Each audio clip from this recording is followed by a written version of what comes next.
주님의 평화를 빕니다. 오늘 말씀의 제목은 형제 자매입니다. 마가복음 3장 31절에서 35절까지의 본문 말씀입니다. 형제 자매, 다 한문 용어입니다. 사실은 우리 한국이, 대한민국이 좀 슬픈 그런 역사를 지닌 민족인데, 역사적으로는 정론이 5,000년 됐다고 그러잖아, 그죠? 5,000년. 단군 할아버지 때부터 해가지고 5,000년이 됐다고 그러는데, 5,000년 동안 그렇게 제대로 국가로 살았던 적이 별로 없습니다. 고구려 시대나 아니면은 그 고구려보다 더 전 역사는 그 부여라는 그런 국가 형태가 있었는데, 지금 얘기하면은 거기 그 만주, 북만주 그쪽 지역입니다. 그때 있었던 기록이 삼국사기나 그런데 조금 나온다 그래요. 거기서는 꽤 문화가 발달되고 정치적으로 좀 이렇게 안정이 된 그런 국가 체제가 있었다고 합니다. 그전에는 이 옷가지 같은 것도 별로 없었잖아, 그죠? 옛날에는. 근데 이런 예복이나 제복 같은 것도 있고, 또 이렇게 그 제사를 드리는 그런 형식도 갖춰져 있고, 그런 국가 체제였다고 그랬죠. 그리고 나서는 그 전 단계는 고조선. 근데 그건 기록이 없고. 우리나라 역사 기록이 왜 없습니까? 일본 놈들이 다 없앴기 때문에 없어요. 다 없애버렸기 때문에. 일본 놈들은 우리한테 굉장히 열등의식을 가지고 있거든요. 왜? 옛날에 우리나라 속국이었어요. 고려시대 때 문화도 굉장히 많이 들어가 있고요. 고구려 시대 참 우리한테 배웠어요. 신라에서 대단히 많은 것을 배웠고, 백제에서도 마찬가지였고. 일본 어느 지역에 가면은 거기는 아주 옛날 우리 그때 당시 문화들이 있다고 그러잖아요. 거기서 다 실제로 다스렸고, 가르쳐주고 그렇게 했죠. 임진왜란 정도 됐을 때 일본이 이렇게 다 서구 문명을 빨리 받아들였기 때문에 이 딱총을 만들었잖아요. 한 방 딱 쏘고 딱 해가지고 또 화약 넣고 딱총. 그거를 어떻게 수입해가지고, 그래가지고 임진왜란 때 우리나라 엄청난 수모를 겪었잖아요. 우리는 활 쏠 때 얘들은 총 쏘니까 상대가 안 되는 거죠. 말타는 마차 타고 하는데 탱크 가지고 전쟁하는데 됩니까? 그게 안 됐죠. 그래가지고 그때부터 아주 시달림을 많이 받았죠, 우리나라도. 그 전 역사는 또 고려 때는 이 몽골라이한테 70년 이상 지배를 받고요. 그리고 중국이 제대로 형체를 이렇게 갖추면서 그죠? 원나라부터 명나라부터 이렇게 내려올 때는 거의 속국이 됐었어요. 그래서 매년 조공을 바쳐야 됐고, 몇 번 전쟁에서 이긴 적도 있어요, 중국하고. 그 해방되고 나서는 미국의 속국이 됐죠, 미국. 나쁜 놈들, 미국 생각만 하면 저는 화가 납니다. 요즘도 이거 남북평 정상회담 하고, 우리는 이렇게 우리 합의한 걸 이행하자 그래도 자기들 승인 받아야 된대.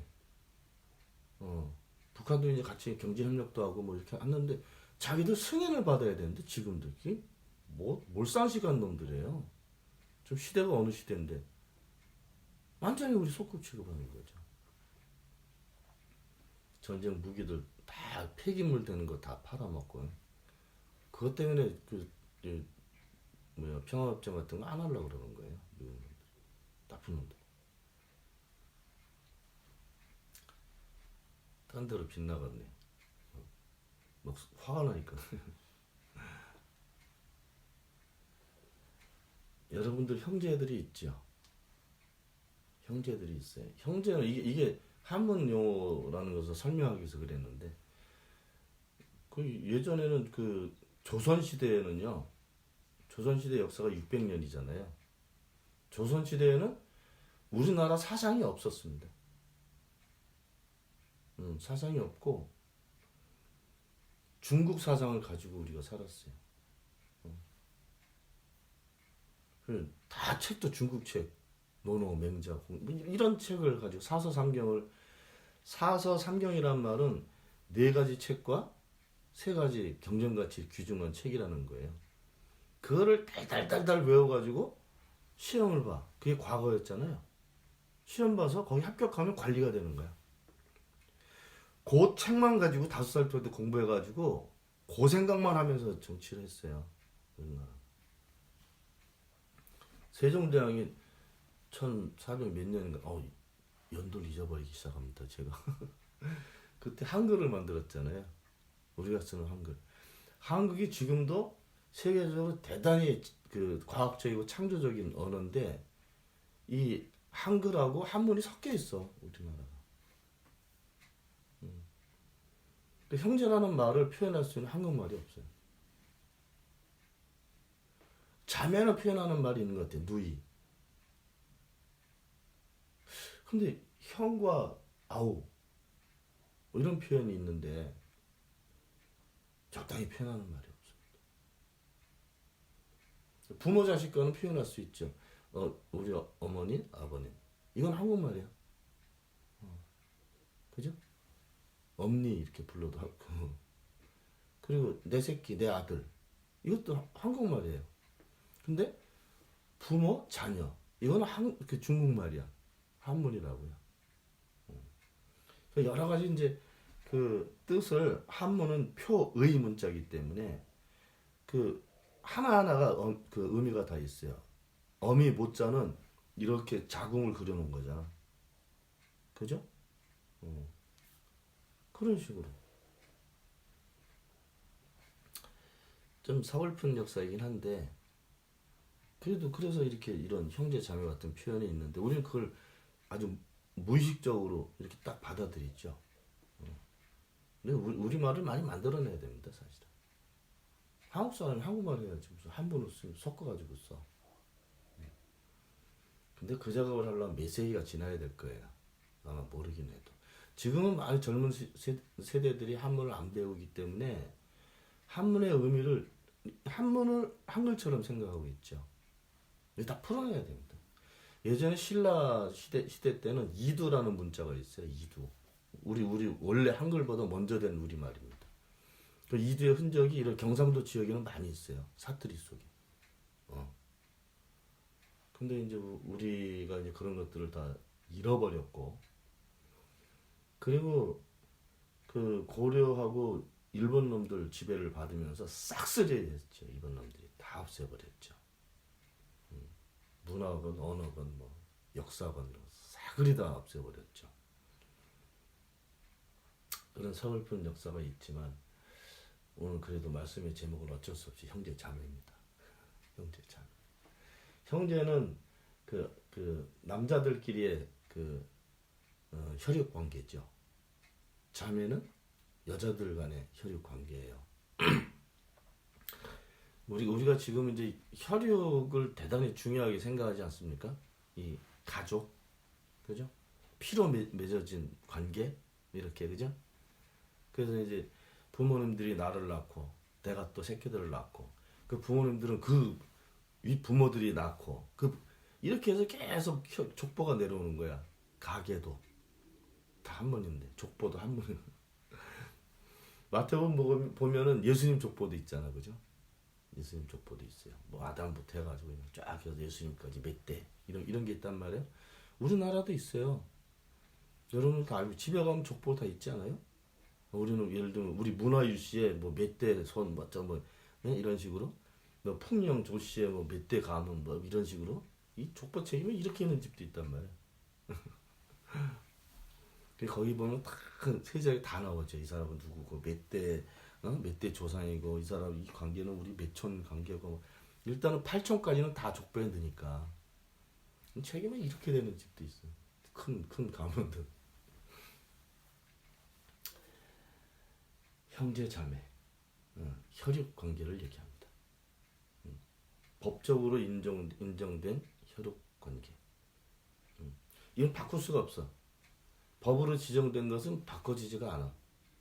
그러니까 아무리 싫어도 부모 자식 간의 관계가 끊어지지 않아. 바뀌질 않아. 내가 싫다고 당신 우리 아버지 하지 마세요. 난 다른 사람 아버지 이렇게 바꿀 수가 없어. 정해진 거예요. 부부간에 살다가 하면 그 이혼을 하잖아요. 그래도 자식 관계는 없어지지 않아. 그게 법으로 만든 관계예요. 그런 법적으로 인정된 혈육 관계가 형제라고 부르고 자매라고 부르는 관계입니다. 이 혈육 관계가 언제부터 있었을까? 그건 사람들이 모릅니다. 예전에는 이 공동체로 살았을 때 어떻게 살았는지 잘 몰라요. 신석기 시대나 구석기 시대나 이럴 때는 어떤 형태가 공동체였는지를 뭐 과학적으로 밝혀진 것도 있지. 근데 그때는 무리져서 살았을 거예요. 그냥 이 사슴 때처럼. 그 힘센 놈이 대장이고 또 어떤 순간에는 여자가 대장일 때도 있었어. 모계 사회. 여자 중심으로 이 가계가 이어졌던 적도 있다고요. 여자가 대장이고 여자는 계속 그 새끼들을 낳아. 그래가지고 이 종족을 불려나가는 역할을 하고 그런 여자의 역할이 대단히 중요했던 시대도 있었어요. 그때는 가족 형태가 아니야. 지금처럼 무슨 뭐 성씨로 뭐 무슨 김씨 가족 이런 게 아니고 그 종족이 보존되는 게 그 존재 이유였기 때문에 그때는 가족 형태가 지금하고 다릅니다. 지금은 일부 일처제잖아, 그죠? 한 남자와 한 여자가 결혼해서 이렇게 가족을 꾸미는 게 전 세계적으로 거의 통하는 법이에요. 여기서 벗어나면 범법이 되는 거예요. 이슬람 같은 좀 예외 전부 다 그렇진 않는데 어떤 나라에는 4명까지 부인을 둘 수 있어. 남자 중심 사회라 이슬람은. 모계 사회 때는 모든 남자가 다 그 여자 밑에 있었어야 됐었어요. 그 벌들 사는 것처럼 여왕벌이 하나 있잖아요. 다 그 다른 것들은 다 그냥 그 밑에 노예처럼 그렇게 사는 거죠. 이슬람도 돈 있는 사람들은 여자를 사잖아. 4명까지 사서 그 법적으로 4명까지 부인을 둘 수 있다고 그러잖아요. 좋은 건지 나쁜 건지 모르겠어요.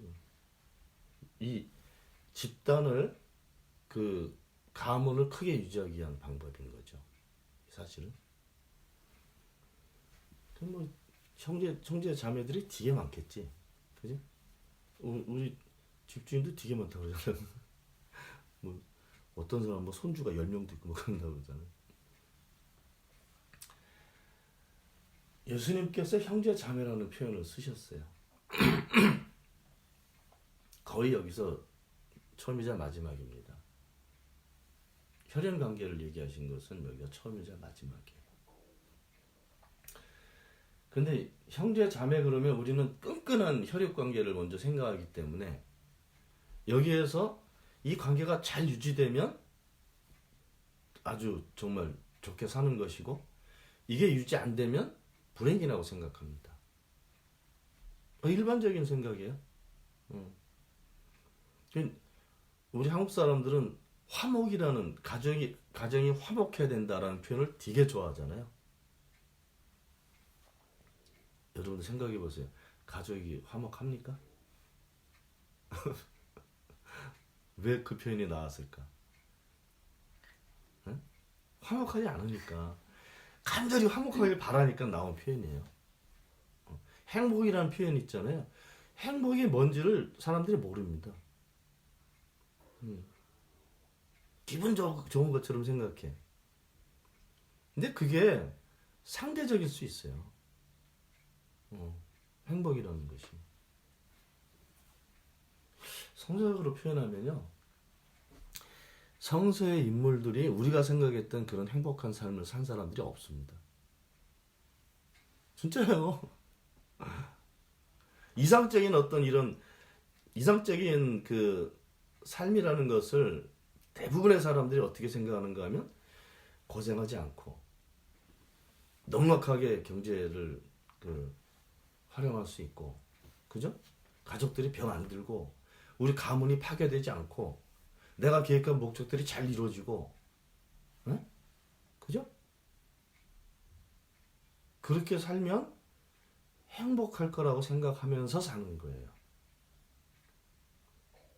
근데 그렇게 사라지냐고. 사라져요?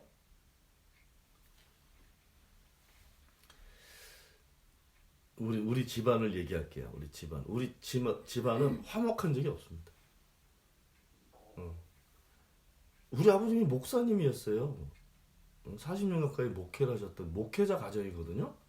그런 교인들이 바라볼 때는 이상적인 가정이에요. 목회자 가정. 한 번도 이상적인 적이 없었어요. 우리는 삼형제예요. 제가 중간에 끼고 내 동생이 2살 차이고 형님이 3살 차이인데 한 번도 형제들끼리 화목해 본 적이 없어요. 어려서부터 지금까지. 제 동생은 나쁜 일 많이 해가지고 저한테 되게 많이 맞았고, 그냥 무서워요. 지금도 무서워요. 나이가 들어도. 우리 형님하고는 저하고는 이게 생각이나 행동이 안 맞아서 같이 뭘 해본 적이 없어. 우리 형님하고 집안의 모든 손해를 다 끼쳤던 사람이고, 저하고 엄청나게 많이 싸웠죠. 우리 아버님 저 때문에 자살하려고 그러셨어요. 목사일 때. 금식기도 하시고 은혜를 많이 받으시고 그다음부터 영적으로 이렇게 활동하셨는데 제가 집안 말아먹을 뻔한 사람입니다. 지금 부모님들이 다 연세가 들어서 이 자식들이 나쁜 짓 했던 것을 하나도 기억을 못해. 좋은 지금 살고 있는 모습만 기억하고 계셔요. 신기하죠? 하나님도 그러실 거라 생각하는데 안 그랬으면 저 같은 사람 목사로 쓰겠습니까? 얼마나 나쁜 놈인데. 한 번도 우리 형제들이 화목했던 적이 없습니다. 어렸을 때부터 지금까지 모든 문제를 끌어안고 속이 부글부글하며 살았지 행복해보질 못했어요. 그래서 집안이 뭐 재산이 넉넉한 거, 재산도 있었지 다 말아먹었지. 형제들 둘이 나 억울해 죽겠어. 어떨 때는 뭐 나도 돈 하나도 못 쓰고 우리 형님하고 동생들은 아파트 몇 채씩 다 날려버리고. 우리 어머니가 그 어린이집을 처음에 만드셔서 대단히 중요한 역할을 했던 분이에요. 잘 됐어요. 서랍에 막 이렇게 돈이 이렇게 막 쌓여있었다니까. 제가 필요하면 싹 가져 갖다 쓰고. 몇 년 만에 다 말아먹었어요 우리 형님네가. 그때 그게 기업이에요. 그때부터. 지금도 돈 때문에 고생하며 살아요. 그리고 부모님들이 뭐 생기면 전부 형님에 갖다 줘. 하나님을 믿고 사는 사람들이란 말이에요. 그것도 목사 가정이. 그것도 교회 안 다니는 것도 아니야. 교회도 죽을 때까지 지금까지 다녀. 몇십 년 동안 다. 근데 같이 살지도 못하지만 형제라는 개념이 싫을 때가 있어요. 피를 나눴기 때문에 소중한 존재이긴 한데 그 관계가 싫을 때가 있다고. 나는 우리 애들 셋이잖아요. 나 쟤네들 보면 신기해. 가끔 싸움도 하겠지만 야 저렇게도 살 수 있구나. 서로 그렇게 독하게 싸우지도 않고 그냥 저렇게 살아야 됐었는데 난 저렇게 못 살았다. 애들한테 느끼는 것들이 되게 많아.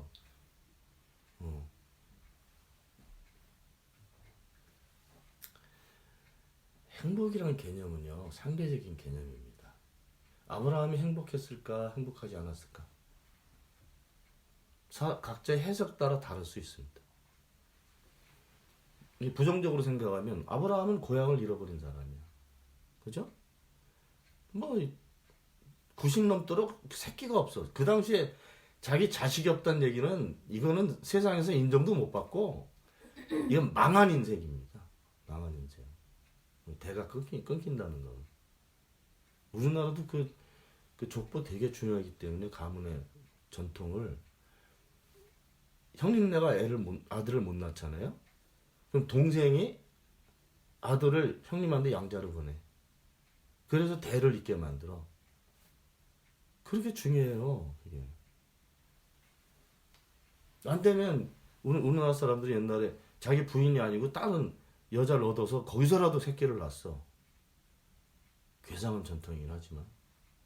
아브라함도 한번 그랬잖아, 그죠? 자기 그 사라 여종 하갈한 데서 새끼 하나 받았잖아. 그런 식으로 우리도 그랬다니까요. 그런 과정을 살았던 사람이 행복했을까? 그러니까 이 신앙으로 들어오면 행복의 개념이 달라진다니까요. 일반 사람들이 가지고 있는 이런 평균치의 행복이라는 개념이 달라져요.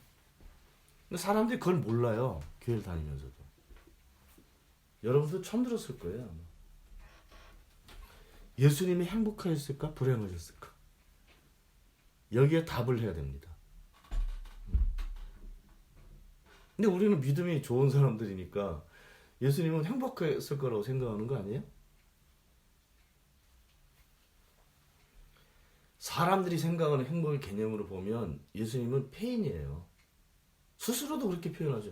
야, 너희들은 다 집도 있고 그러지만 난 집이 없어. 인자는 머리 둘 곳이 없다. 너 그런데 내 제자가 되겠다 그래? 이거 예수님께서 하신 말씀이야. 그 적들이라면 그 바리새파 사람들 또 이 제사장 계열 사두개파 사람들 이게 예수님 적이었잖아요. 예수님은 적이라고 생각하지 않은데 그 사람들은 예수님을 적으로 생각했어. 그래서 예수님한테 별명을 붙였잖아요. 조롱하듯이. 요즘 일베애들이 하는 것처럼 조롱하듯이 예수님한테 별명을 붙였단 말이에요. 뭐라고 붙였어요? 저놈은 아주 먹는 것 개걸스럽게 지저분하게 먹는 놈. 저놈은 아이가 술 취하기를 좋아하는 놈. 이렇게 별명을 붙였단 말이에요. 제자들하고 다니다가 배고프니까 제자들은 벼 이삭, 익지도 않은 벼 이삭을 손으로 비벼서 까먹고. 그러니까 이렇게 어느 동네 들어갔는데 어느 동네 잔치 자리가 있어. 잔치가. 유대인 전통에서는 무슨 큰 잔치할 때는 손님 많이 오는 게 좋은 거거든요. 우르르 간단 말이지. 너무 배고프니까 손 씻을 겨를도 없고 유대인들은 다 또 밥 먹기 전에 다 손 씻어야 되잖아. 정결법에. 그것도 없이 앉아가지고 그냥 막 먹으니까 꼴사 나온 거예요. 그 그룹회가 오는 것이.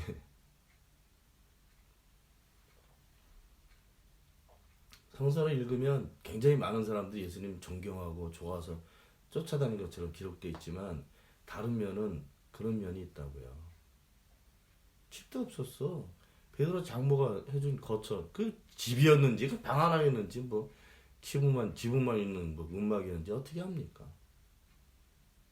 이스라엘 가면 무슨 돌 이렇게 기초가 있는 것 같아. 그런데 뭐 베드로 집이었다고 그렇게 얘기하는데 누가 알아?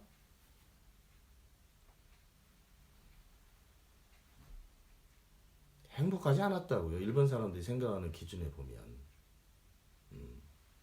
직업이 있었나 뭐. 여자들 맺지 도와주는 거 가지고 생활하고 사셨단 말이에요. 세금도 못 냈잖아. 그 종교세.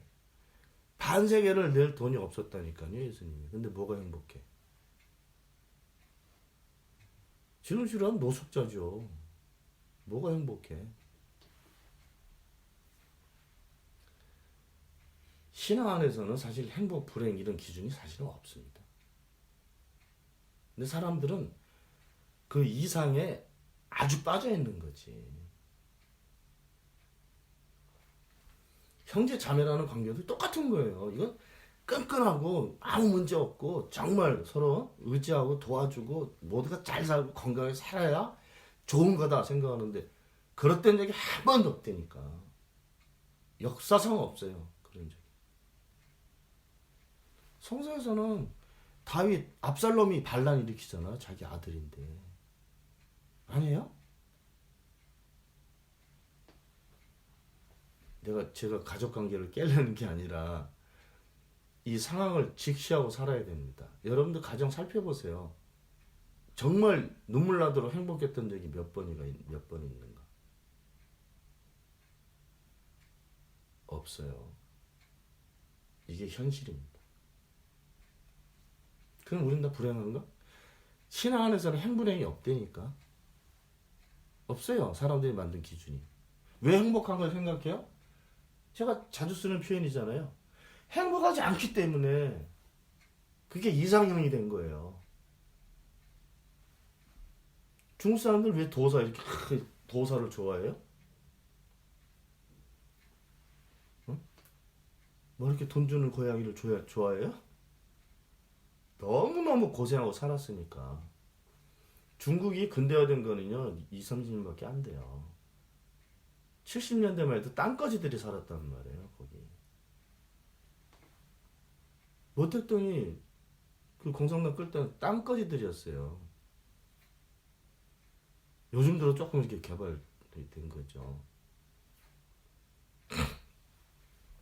너무 삶이 힘드니까 행복이라는 이상형을 만들어낸 겁니다. 그 철학에서도 그 이데아가 왜 있어요? 이데아가 왜 있어?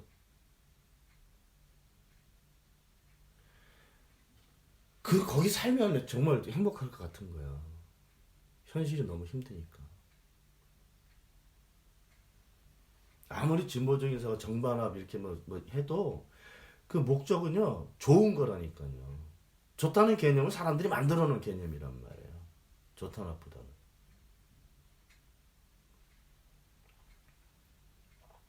형제자매도 똑같은 논리입니다. 저 형제자매도 이간시키려고 그러는 게 아니에요.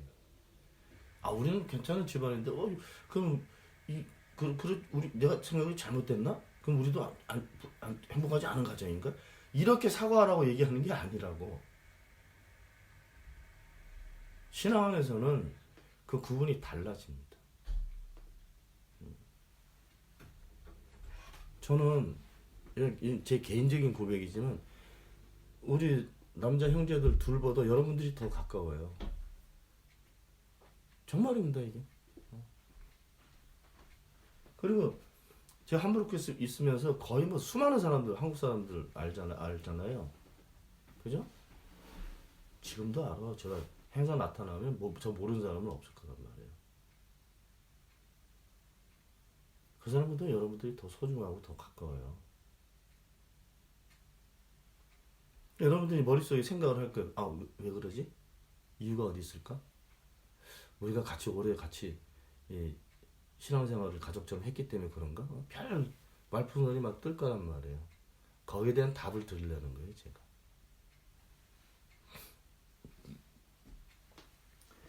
저는 가족 형태를 부정하는 사람이 아닙니다. 혈육관계를 거부하는 사람이 아니에요. 나도 혈육관계로 지금 살고 있는 건데 뭐. 그죠? 근데 예수님께서 형제자매라는 말씀을 하셨을 때 그 의미가 어디 있는가를 봐야 되는 거죠. 그러니까 지금 우리가 살고 있는 가족 형태가 좋다 나쁘다 이 얘기를 하려는 게 아닌 거죠. 예수님은 가족 관계가 어땠을까요?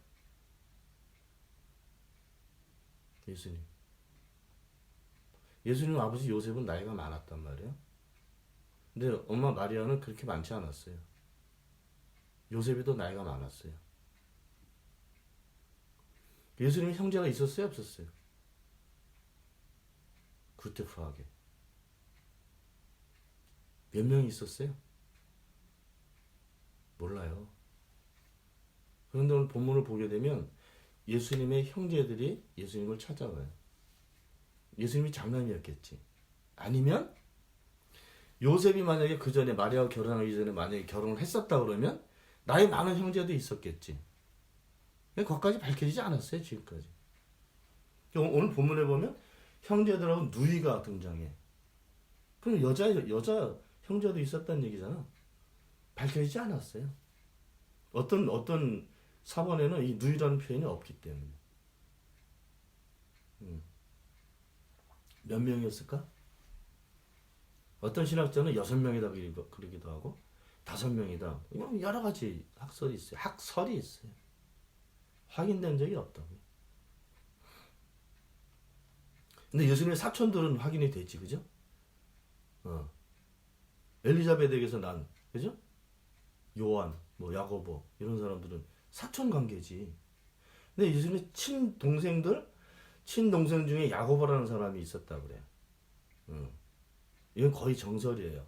그 사람이 나중에 예루살렘 교회의 수장이 되죠. 예수님의 동생이라고 표현되어 있어요. 자, 예전 그 가족관계 인식으로 보면 형제가 많을수록 좋은 집안이야. 그죠? 우리도 한때 그렇게 생각했던 적이 있어요. 가족이 많아야 좋은 가문이고 좋은 집안이야. 화목하고 큰일도 치를 수 있고. 근데 그 안에 갈등 구조를 생각 안 하려고 그래. 형제가 많을수록 문제가 더 많죠. 다툼도 더 일어나고. 이걸 싹 묻으려고 그래. 왜? 그러면 안 돼. 우리는 행복이라는 그 삶의 가치를 가지고 살아야 되기 때문에. 가문이 번성하고 가문이 화목해야 되기 때문에 문제가 생기는 걸 다 덮어. 그래서 좋은 것만 이렇게 보이게 하려는 그런 습성들이 있어요. 이 동물하고 다른 점입니다. 동물은 자기 종족이 유지만 되면 돼. 그리고 종족 유지되는데 반대되는 그 좀 거슬리는 이런 자기 동물 식구들은 쳐내. 왜 그래? 살아남아야 되기 때문에. 근데 사람들은 좀 달라요. 사람들은 가치를 설정해놔. 그래서 그 가치를 보존하는데 목숨을 걸어. 근데 신앙 안에 들어오면요, 그 목숨 걸 일이 아닙니다.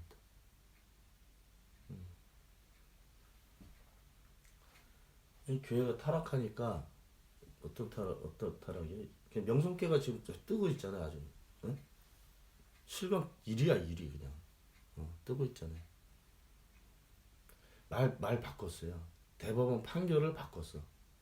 비자금 800억인데 원래 1000억으로 고소가 됐는데 대법원 판결은 비자금 800. 근데 말 바꿨어요, 얼마 전에. 뭐라고 바꿨냐면 그 800억은 적립금이었다. 헌금이 남아서 여기다 적립시켜놨대. 그 PD수첩에서 다 밝혔잖아요. 전국에 부동산이 엄청나게 많아. 부동산을 관리했던 목사가 있었어요. 부목사가.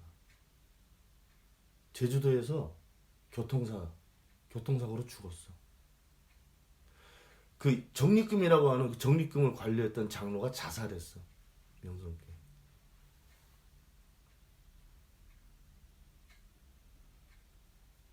이 명성교회가 장로교에서 세계에서 제일 큰 교회입니다. 자기들 말로 10만 명이래, 교인이. 30년 만에 10만 명 된 거예요. 그 천호동인가 명일동이라는 곳이 있어요. 그때 30년 전에는 거기는 진짜 가난한 사람들이 살았던, 땅만 있었던 데야. 암사동하고 명일동, 천호동은 그래도 조금 이렇게 건물들이 있는데 명일동하고 암사동은 정말 거기는 땅도 아니었습니다. 거기서 이만큼 몇 사람 모여가지고 개척교회 한 거잖아요. 영성교회가. 그래서 본래는 부천에서 어떤 교회, 부천 무슨 교회에서 새벽기도 운동이 시작됐어요. 그 교회도 굉장히 큰 교회가 됐어요. 근데 그 교회는 커지니까 이렇게 교회를 나눴어. 너무 크면은 관리가 안 된다. 그래가지고 교회를 분립시켰어. 그런 교회도 있어요. 부천에. 그 교회는 명성교회만큼 못 컸지. 자꾸 갈랐으니까. 분립시켰으니까. 명성교회는 새벽 기도를 이 직장 다니는 사람들이 거기서 기도하고 아침 먹고 출근하고 갔어요. 10만 명이라는 숫자는요, 교인들끼리도 얼굴을 모르는 숫자입니다. 2, 3천 명만 돼도 잘 몰라. 교인을 못 알아봐. 만 단위가 넘어가면요, 담임 목사는 이 설교할 때 동영상으로 봐야 돼. 몇 사람 빼고는. 못 가. 다 부목사들이 해요. 결혼식도 신방도 다. 담임 목사는 설교만 해. 헌금을 너무 많이 하니까 써도 돈이 남어. 그러면 이게 목사들도 이제 정치적인 어떤 야망이 생기면요, 이 자금이 필요하잖아. 응? 총회도 쥐락펴. 총대들에게 다 교통비 주고 뭐 어렵다는 교회 다 돈으로 구워 삼는 거야. 돈이 필요하죠. 적립교라는 표현도 맞을 수 있어요. 근데 그걸 해가지고 모아놔 불법으로 모아놓은 거야. 세금도 안 내고 다 벌어놨죠. 이제 어떻게 될지 몰라. 행복해요? 미자립 교회에서 그 살림을 못하는 교회에서 보면 행복하지. 얼마나 돈이 많고 얼마나 예배당이 많고 얼마나 사람들이 많은데. 사람들이 생각하는 행복의 기준과 가치에 마귀가 손을 댑니다. 정말이에요. 사람들은 그걸 알아차리지 못해. 그게 전부인 것처럼 생각해요. 신앙 안에서는요, 이 크고 작은 게 없습니다. 좋고 나쁜 것도 없어요. 멋있고 멋있지 않고 잘나고 못나고 이런 게 없다니까요. 당연히 행복, 불행 이런 게 없죠. 근데 사람들은 있다고 생각하고 사는 거잖아요. 모르는 거죠. 하나님 나라에는 행복, 불행 이런 기준이 없어요. 아니, 죽음과 삶의 기준도 없는데 행복하고 불행하고 기준이 있겠어요? 요즘 뜨는 논제, 페미니즘, 하나님 나라는 없어요. 거기도 성도 없다고. 남성, 여성 이런 게. 뭐만 있어요?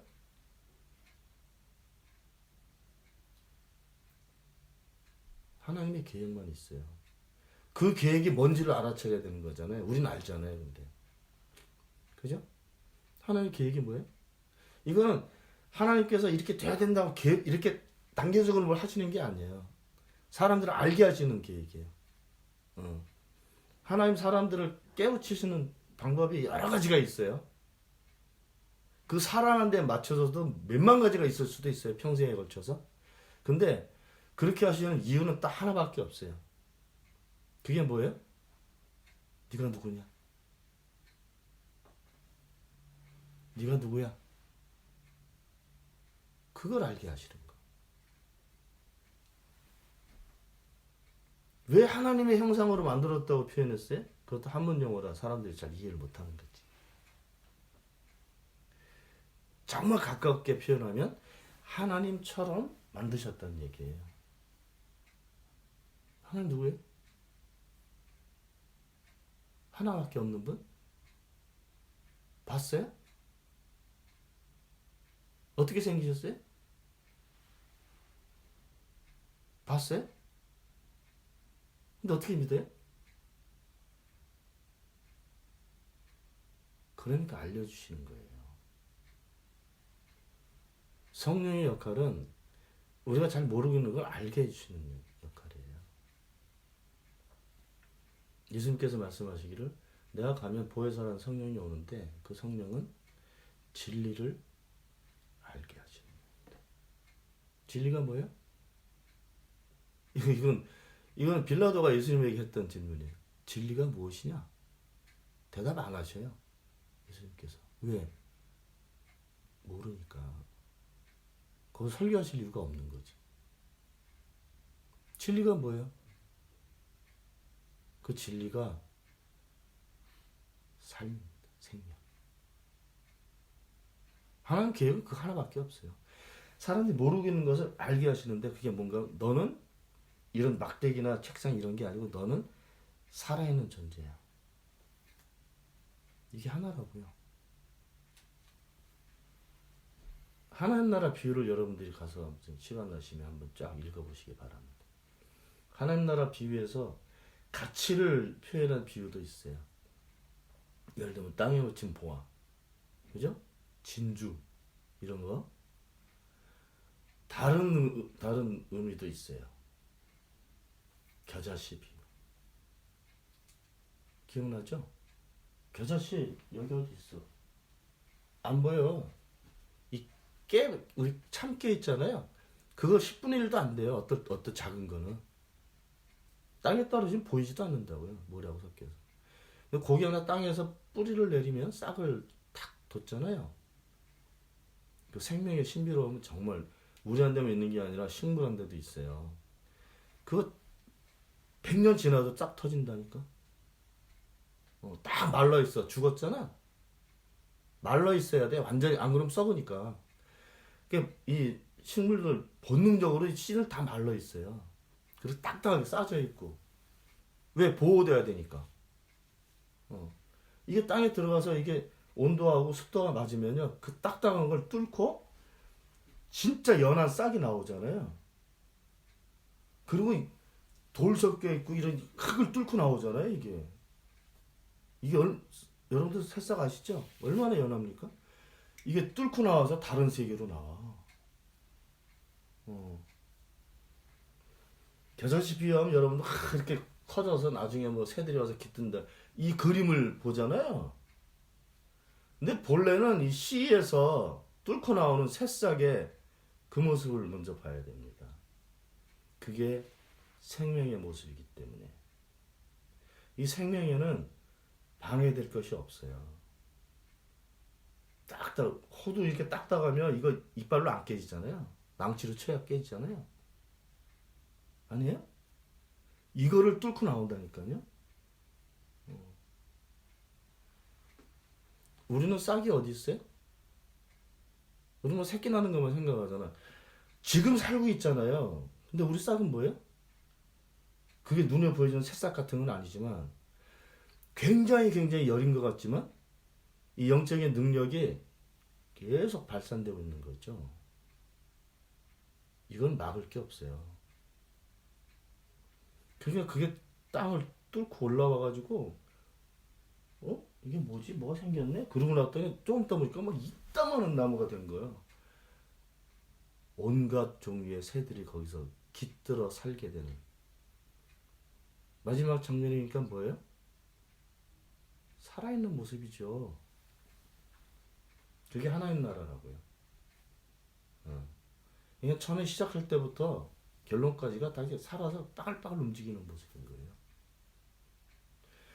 그거를 사람들이 알게 하시는 것이 하나님의 뜻입니다. 모든 사람이 알게. 그렇게 계획하시고 행동하시는 것이 하나님께서 움직이시는 모습이고, 그렇게 내가 빠글빠글 살아있는 존재라는 것을 알게 하시는 것이 하나님의 뜻이에요. 오늘 본문 전에 보면요, 20절부터 보게 되면은 거기 오늘 그냥 그 전에 말고 31절부터 봅시다. 그때 예수께서 어머니와 동생들을 찾아와 바깥에 서서 사람을 보내 예수를 불렀다. 이 본문에 이렇게만 나타나 있잖아요. 다른 성서를 보게 되면 이런 표현이 덧붙여 있습니다. 형제들이 예수가 미쳤다는 소문을 듣고 찾아온 거예요. 다른 본문 한번 찾아오세요. 집에 가서. 예수 미쳤다 그런 거야. 형제들 생각할 때 우리 형이 미쳤어. 마리아도 생각할 때 아이고 내 아들이 미쳤단다. 가서 좀 상황을 보자.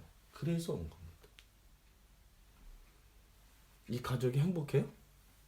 아니라니까 그 기준하고 다르죠. 오늘 본문을 찬찬히 읽어보면요, 예수님 불효자예요, 불효자. 어머니가 찾아왔는데도 보지도 않아. 내 어머니 아니야. 이렇게 말씀하신 거예요. 여러분도 그럴 수 있어요? 아무리 나하고 안 맞는다 그래도 내 아버지를 내 아버지 아니야. 이렇게 얘기할 수 있어요? 이 페류나죠, 페류나. 이것도 한문이네. 아주 윤리와 모든 것을 무시해버리는, 사회에서 인정 못 받는 그런 사람이 되는 거죠. 예수님께 지금 이렇게 말씀하셨어요. 누가 내 형제고 내 어머니? 밖에 여기 형제들이 다 와 있고 엄마가 와 있는데 그 소리 들었을 수도 있어요. 이렇게 말씀하셨습니다. 너희들이 내 형제 자매일 거며. 너희들은 뭐예요? 지금 여기 앉아 있는 사람들. 왜 그 사람들한테 비유를 하셨을까요? 거기에 앉아 있는 사람들은 최소한 예수님께서 하시는 말씀을 이해를 하고 있는 사람들이죠. 안 그랬으면 쫓아다녔겠어요? 예수님 하시는 말씀을 이해했다는 말은 하나님의 뜻을 어느 정도는 알고 있었던 얘기죠. 그 당시 다른 사람들이 알고 있었던 거 다르게. 자기 형제하고 자기 어머니가 알고 있는 하나님과 신앙에 대한 그런 일반적인 그런 그 신앙의 지식인데 그게 아닌 다른 것을 알고 있는 사람들이었던 거죠.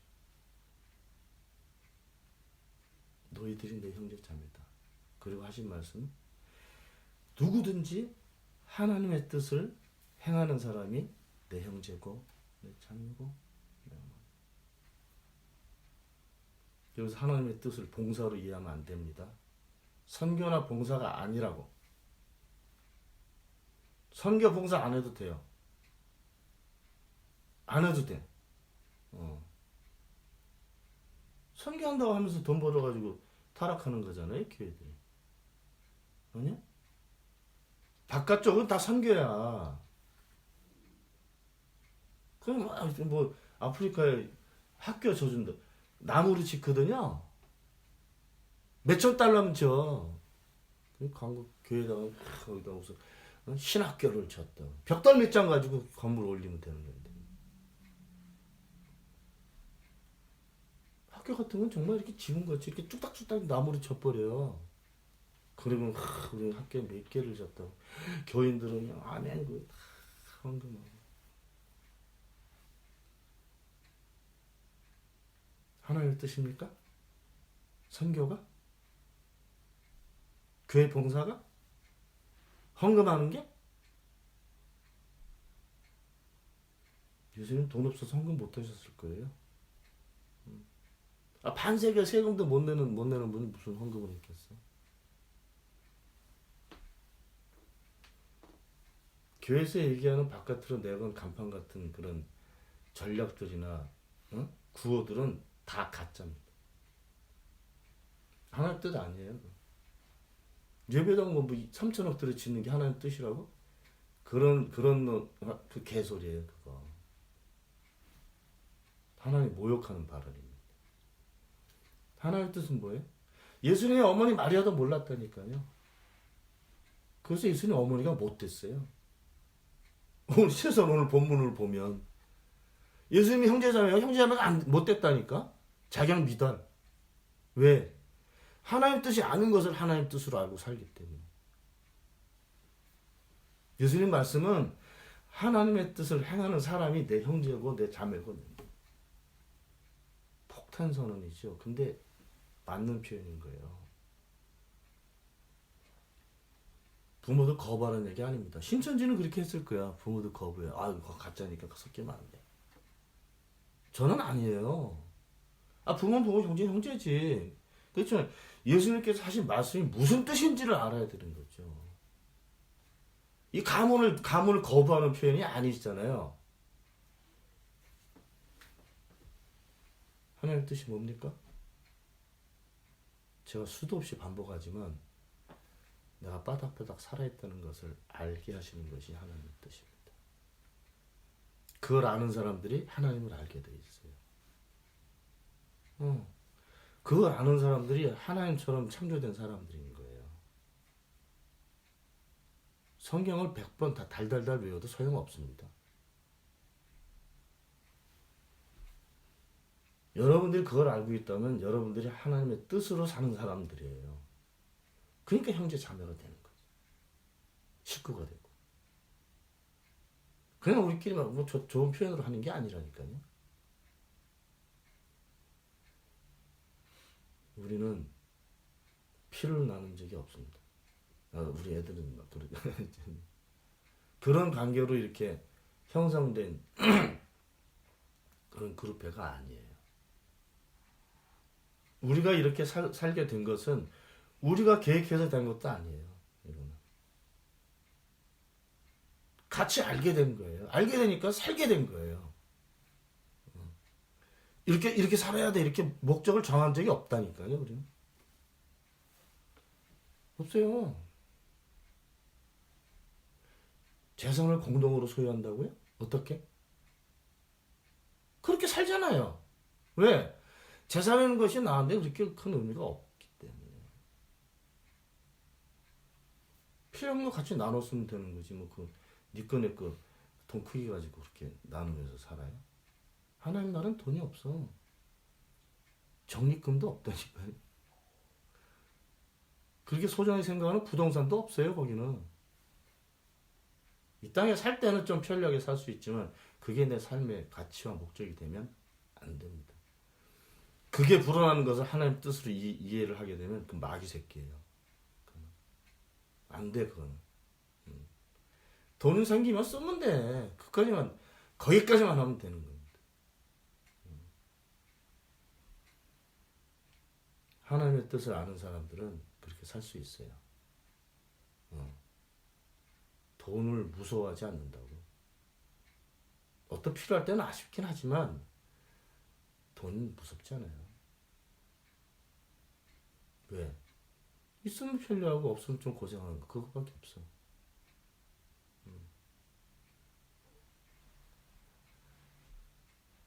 본문 같이 읽어봅시다. 마지막 부분 35절 34절부터 아니 33절부터 시작. 예수께서 그들에게 대답하셨다. 누가 내 어머니이고 내 형제들이냐? 그리고 주위에 둘러앉은 사람들을 돌아보시고 말씀하셨다. 보아라, 내 어머니와 내 형제 자매들이다. 누구든지 하나님의 뜻을 행하는 사람이 곧 내 형제요 자매요 어머니이다. 이 뜻을 행하는 사람 이렇게 하니까 행동으로 사람들이 이해하잖아요. 근데 이렇게밖에 표현할 수가 없어요. 나는 근데 이 표현을 난 바꾸고 싶어요. 하나님의 뜻을 아는 사람들 이렇게. 왜냐하면 생명의 모습은 행동이 아니거든요. 그거는 존재고, 그거는 능력이고, 그거는 어떤 기운이고, 그죠? 이거를 해서 얻게 되는 그런 절차가 없는 거예요. 그러니까 하나님의 뜻을 아는 사람들, 깨달은 사람들 이렇게 표현하는 게 더 좋은 표현이 아닌가 생각합니다. 여러분들의 삶이 그렇게 시작됐고 지금 그렇게 이어지고 있다는 것을 꼭 기억하고 살기를 바랍니다. 기도합시다. 하나님, 잘 몰랐던 것들을 알게 해주셔서 감사를 드립니다. 우리가 특별한 대우를 받고 사는 것이 아니라 하나님께서 저희처럼 이렇게 알게 되는 것을 모든 사람들을 알게 하시는 것이 하나님의 뜻이라고 저희들이 믿고 살고 있고 그렇게 살게 될 줄 믿습니다. 주사람 교회가 그렇게 살 수 있도록 하나님의 뜻을 알고 형제 자매로 살아갈 수 있도록 도와주시기를 바랍니다. 우리 주 예수 그리스도 이름으로 기도하옵나이다. 아멘.